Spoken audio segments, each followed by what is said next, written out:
Hello, my little monsters. Breaking news just for you. I am launching my most amazing world tour ever, and it is absolutely revolutionary. Mr. Goldman has told me how much you all love U.S. history, so you get the inside scoop first.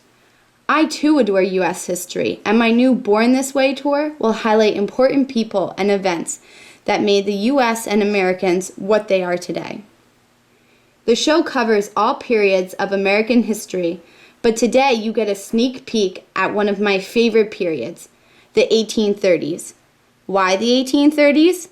I know it is not as flashy or popular as other periods, like the Civil War or the Roaring Twenties. But the 1830s were filled with events and people that are often overlooked or forgotten, and you know that I love the underdog. These people and events may not get a lot of popular attention, but they contributed significantly to what this country would struggle with in later years. During the 1830s, America was fighting hard to grow up and be somebody. I can relate to that. Great change occurred in America on many fronts: political, business, and social. Andrew Jackson and Martin Van Buren ruled the nation and helped define the strong role that U.S. presidents fill in Washington today. The Whig Party was established, and Texas won its independence from Mexico, although Mexico refused to admit it. Tensions between the North and South over slavery grew, and the debate between state sovereignty versus a strong union shaped much of the politics. The threads holding the nation together really started to unravel during this period. On the business front, American industry took off. Machines like plows, reapers, and threshers also helped expand America's agricultural sectors.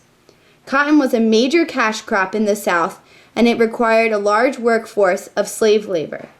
A major problem, monsters. It got easier to move around the nation. Goods traveled to the West easily by steamboat.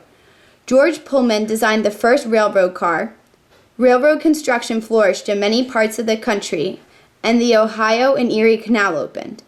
The national bank monopoly ended when President Jackson vetoed the recharter of the Second Bank of the United States in 1832. However, the economy wasn't all rosy during the 30s. A depression rocked the nation at the end of the decade. "Westward ho!" was the popular slogan during the period as more and more people moved across the nation along trails which would become major routes for expansion. The first travelers made their journey on the Oregon Trail in 1836, and towns and cities began to spring up further and further west, proving once again that America was not a land of equal opportunity.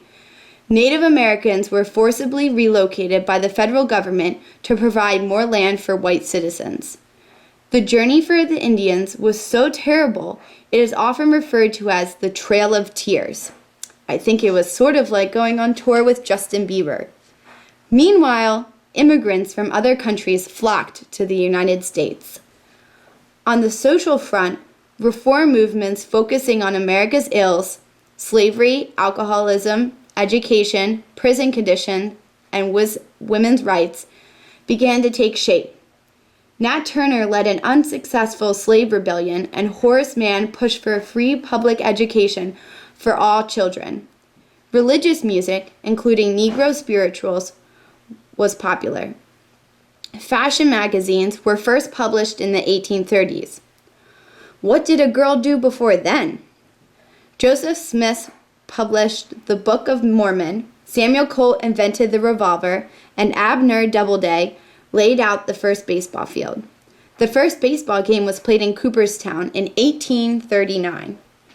All of these changes helped shape America to become a leading world political and social power, and also pushed it towards a great civil war.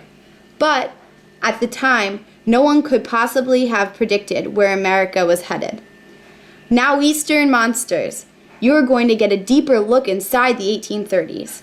I have called in 4 friends from that period to discuss some of the issues, events, and people from the 1830s that they believed were the most important. Hope to see all of you, you too, Mr. Goldman, at my concert in Philly. So long.